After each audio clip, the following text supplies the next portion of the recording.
Shifting our focus now, US President Donald Trump has come racing out of the gates in his second term in the office, slashing government agencies, launching trade wars with friends and foes alike, and even taking on the judiciary over his immigration crackdown.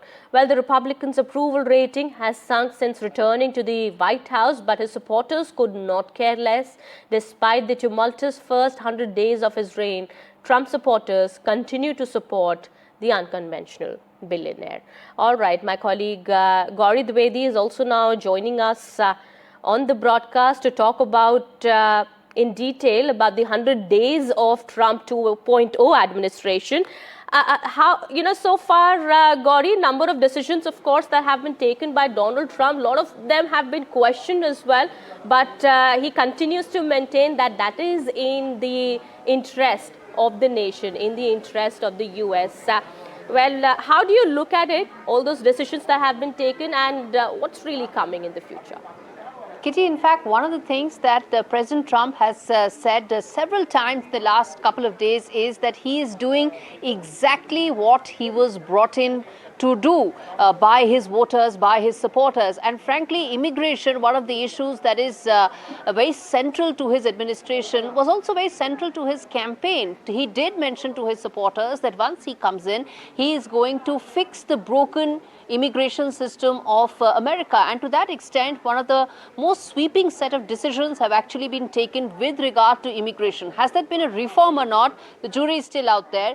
And quite literally, given the fact that there have been many lawsuits that have actually been filed with regard to immigration and the changes that he's actually brought in. But the most important part is that how he has really transformed how immigration is seen, is viewed in this administration, unlike others in the past. 10,000 have been the kind of troop deployment on the southern border with Mexico, where the largest infiltration typically happens. And the Trump administration says that because of these changes that they've put in place, whether they've invoked the Rare Wartime Alien Enemies Act, almost 200 years old, or whether it is deploying troops, or whether, of course, the way in which a lot of criminals and those with criminal backgrounds are being deported to El Salvador, in the biggest prison of entire Latin America. All these measures, President Trump feels that will really address the issue of illegal aliens. That is what the illegal immigrants are called by his administration. But one needs to keep in mind that this also has an impact when it comes to Indians and Indian Americans,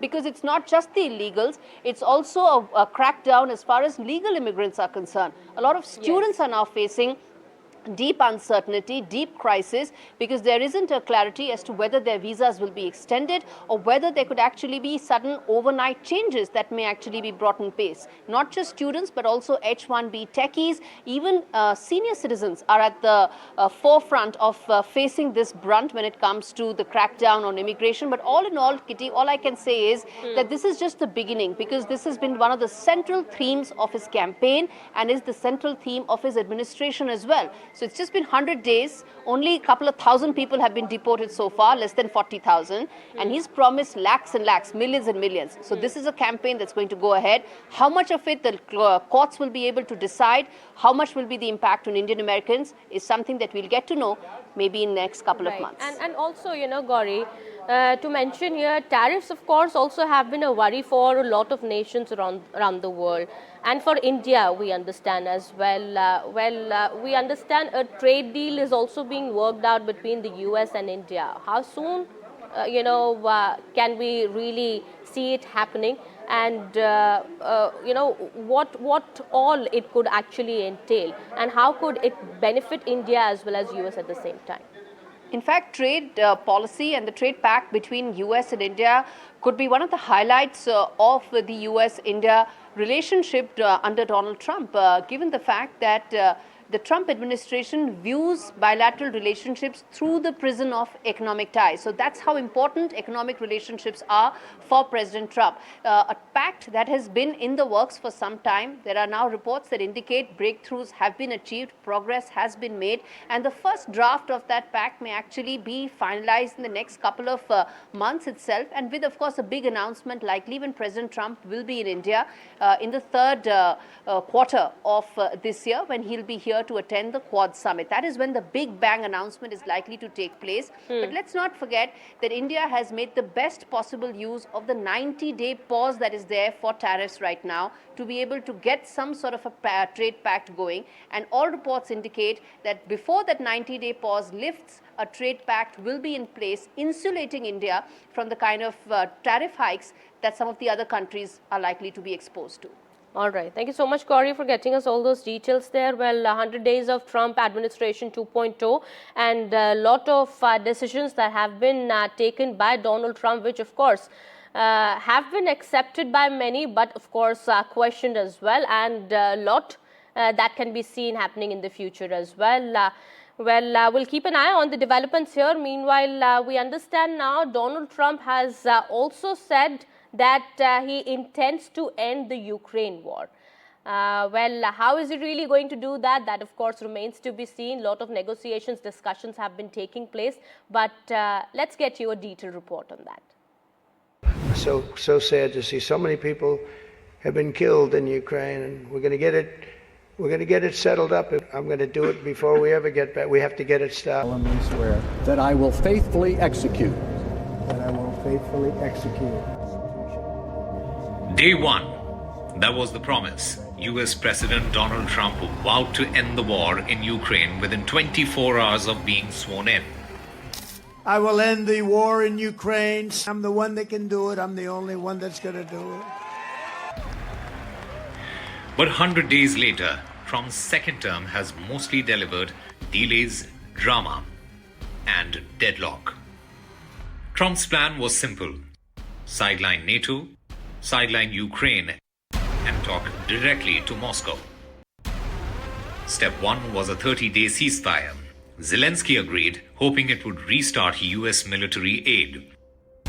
Putin also responded with a laundry list of demands, including no mobilization, no new weapons, and no using the ceasefire to prepare for war.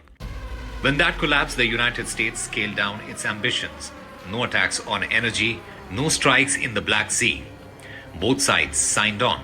Both sides blamed each other for breaking it, and meanwhile, the war kept going. Russia edged closer to encircling the Ukrainian stronghold of Kursk.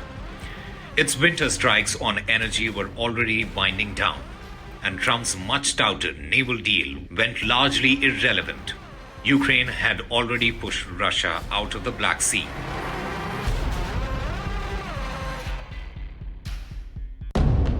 As the plan unraveled, Trump's frustration grew, but not with Putin. Instead, Zelensky found himself in the crosshairs. From a fiery Oval Office meeting to a sudden aid freeze, Washington turned the screws on Kiev, while largely leaving Moscow alone. In March, Trump even threatened oil tariffs if Putin kept stonewalling, but follow-through was minimal. Then came the minerals deal. I think Zelensky, by the way, I see he's trying to back out of the rare earth deal.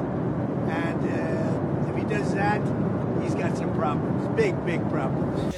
Trump pressured Zelensky into handing over 50% of Ukraine's natural resource revenues, ports, pipelines, all of it, to a United States investment fund until Kiev repaid America's military aid bill. But what Ukraine got in return was a vague memorandum. No actual security guarantees, and not exactly the kind of peace Zelensky had in mind.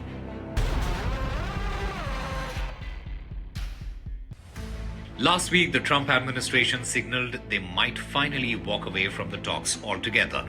So if they're serious about peace, either side or both, we want to help. If it's not going to happen, then we're just going to move on. Trump ruled out NATO membership for Ukraine. He ruled out US security guarantees. But even that hasn't moved Putin, who keeps adding new demands to every version of the deal. And now, one final effort is reportedly in the works.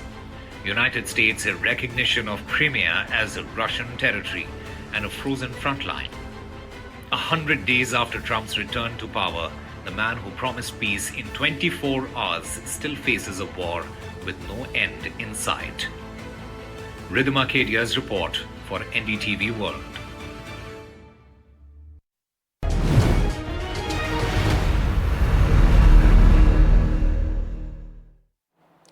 And in some more international news, Canada will also go to polls today. The contest will see the parties of Liberal leader Mark Carney and Conservative leader Pierre Poilievre facing off.